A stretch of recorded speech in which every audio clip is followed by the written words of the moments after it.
Vous devez faire très attention à l'eau parce que c'est 72%. Et elle a énormément de mémoire. Immédiatement, quand elle sort du robinet, si vous la prenez et la buvez immédiatement, elle va se comporter comme un poison dans votre système. L'air est affecté, rien que par les sons. Et les intentions et les émotions. Faire prendre le soleil à votre corps chaque jour, parce que la lumière du soleil est encore pure.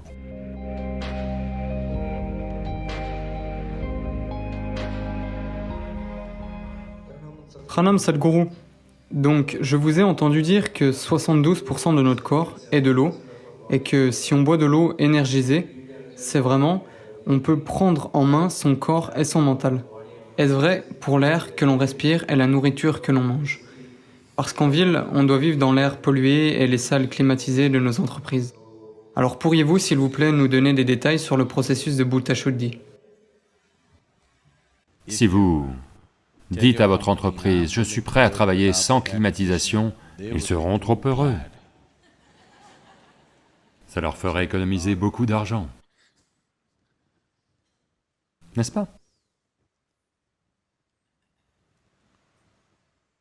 Et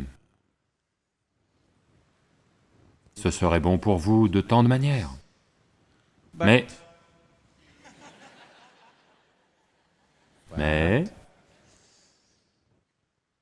maintenant, la ville n'est pas dans ce genre d'état. Ou si vous ouvrez votre fenêtre, de l'air frais va entrer, de la fumée va entrer, des odeurs vont entrer, de la poussière va entrer. Alors, c'est bien, c'est pratique. Mais vous n'êtes pas obligé de rester assis là 24 heures, juste pour le travail. Vous pouvez faire une promenade chaque fois que vous le pouvez. Et de toute façon, 72% c'est de l'eau. 12% de la terre, seuls 6% sont de l'air. Dans ces 6% d'air, l'air n'est pas toujours dans la respiration. Sur les 6% d'air qui sont ici, il n'y a que moins d'1% que vous respirez. Le reste est simplement là. Pour certaines personnes, c'est concentré dans le cerveau. Mais autrement, dans chaque cellule du corps, il y a de l'air. Donc, quand vous dites air, ce n'est pas juste la respiration. Il y a 6% d'air dans chaque cellule du corps. Enlevez-en juste un peu du cerveau, ce sera bien. C'est bien si c'est dans les poumons, dans le cœur, dans les muscles. Ils fonctionnent mieux s'il y a de l'oxygène, vous savez? Vous savez ceci, si vous êtes en manque d'oxygène, les muscles deviennent rigides. Parce que ceci a besoin d'air, autrement ça ne va pas marcher. Donc, l'eau c'est 72%. Donc le plus grand soin doit être apporté à l'eau, parce que c'est 72%.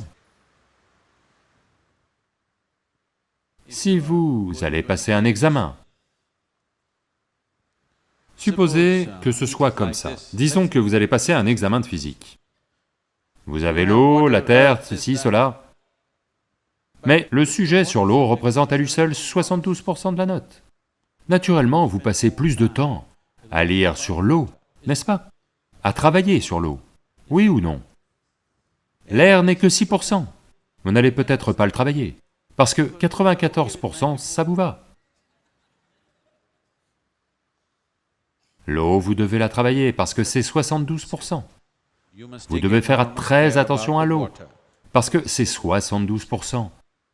Et elle a énormément de mémoire. Si j'ouvre cette eau, même sans ouvrir, si je dis quelque chose à cette eau, elle s'en souvient. Il y a beaucoup d'expériences dans ce sens. Donc, si vous prélevez cette eau sur le réseau d'eau où qu'il soit et la pompez vers votre maison, disons qu'elle a fait 50 virages. Elle a été pompée de force, avec une certaine force, qui est naturellement appliquée, et vous vivez au 12e étage de l'immeuble, donc elle est encore plus forcée. Maintenant, ils disent que si elle fait 50 virages, environ 60% de l'eau est devenue toxique. Immédiatement, quand elle sort du robinet, si vous la prenez et la buvez immédiatement, elle va se comporter comme du poison dans votre système. Si vous la prenez et la tenez pendant un certain temps, elle va se rétablir à nouveau. Parce que l'empoisonnement n'est pas chimique, il est moléculaire. Des changements moléculaires ont lieu. Aucun changement chimique n'a lieu.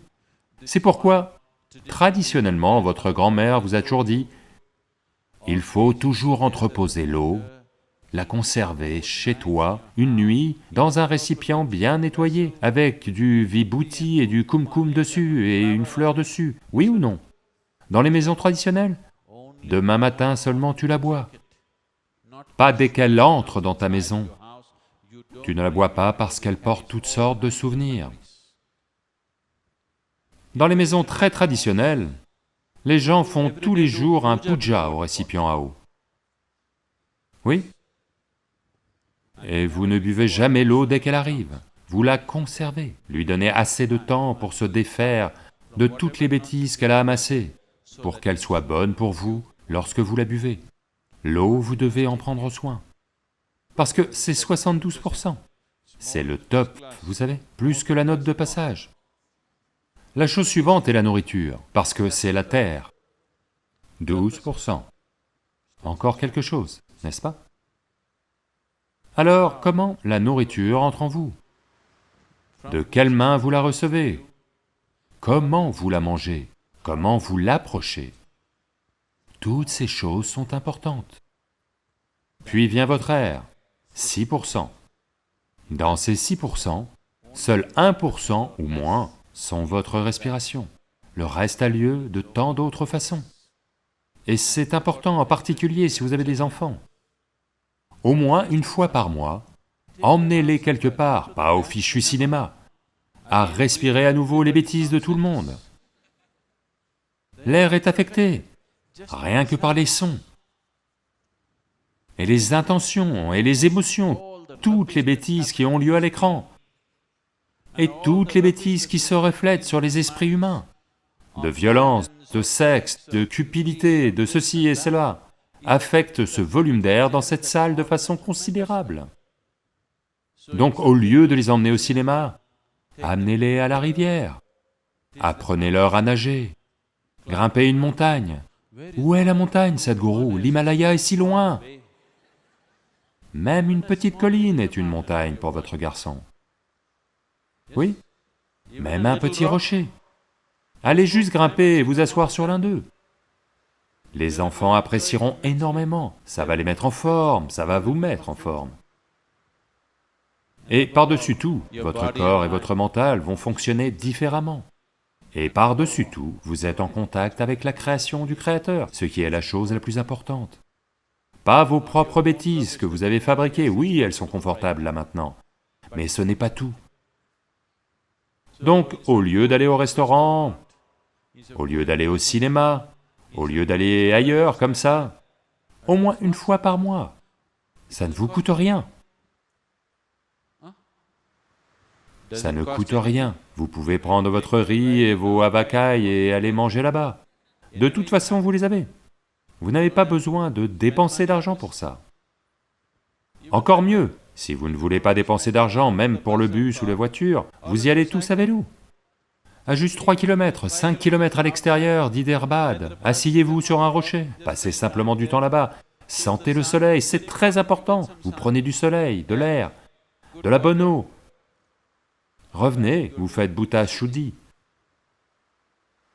de façon très naturelle. Ce n'est pas la version la plus élaborée de Bhuta Shuddhi, mais vous faites un certain Bhuta Shuddhi. C'est ce que je disais à l'instant, si vous prenez soin de la nourriture, de l'eau. L'air n'est pas toujours entre vos mains parce que vous vivez dans une ville, mais l'eau et la nourriture, vous pouvez en prendre soin. Et quel genre de feu brûle en vous? Ça aussi, vous pouvez en prendre soin. La lumière du soleil n'est pas devenue impure, n'est-ce pas? Mettez-vous au soleil tous les jours, s'il vous plaît. Faites prendre le soleil à votre corps chaque jour, parce que la lumière du soleil est encore pure, n'est-ce pas? Personne ne peut la contaminer, heureusement. Et quel genre de feu brûle en vous? Est-ce le feu de la cupidité? Le feu de la haine? Le feu du ressentiment? Le feu de la colère? Le feu de l'amour? Le feu de la compassion? Quel genre de feu brûle en vous? Vous prenez soin de ça. Ensuite, vous n'avez pas à vous inquiéter de votre bien-être physique et mental. Il est pris en charge.